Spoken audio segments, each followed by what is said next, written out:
এইচএসসিতে প্রাপ্ত রেজাল্ট যদি ভালো না হয় তাহলে আল্লাহ রাসূলের হাদিস অনুযায়ী তুমি ধ্বংসের দিকে এগিয়ে যাচ্ছ, কল্যাণের দিকে নয়।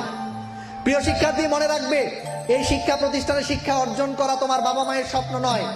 এই প্রিয় শিক্ষার্থী, এই কথা মনে রাখবে, এই শিক্ষা প্রতিষ্ঠানে পড়ে জিপিএ 5 পেয়ে ঢাকা বিশ্ববিদ্যালয়ে পড়ে, ঢাকা মেডিকেলে পড়ে, বুয়েটে পড়ে তুমি যে অর্থ উপার্জন করবে, সেই অর্থ দিয়ে তোমার বাবা মা তাদের 3 বেলার খাবার খেয়ে তারপর মৃত্যুবরণ করবে, এ স্বপ্ন কোনো বাবা মাই তার সন্তানকে নিয়ে দেখে না। প্রত্যেকে এটা দেখে যে আমি জীবিত অবস্থায় দেখে যেতে চাই আমার সন্তান ভালো মানুষ হয়েছে, আমার সন্তান একজন সুমানুষ হয়েছে, আমার মৃত্যুর পর আমার সন্তানের কোনো অপকর্মের জন্য মানুষ আমাকে গালি দিবে না, আমার সন্তানের কর্মের জন্য মানুষ আমাকে শ্রদ্ধা ভরে স্মরণ করবে। মনে রাখবে, তোমার বাবা পৃথিবীর শ্রেষ্ঠ বাবা, তোমার মা তোমার পৃথিবীর শ্রেষ্ঠ মা।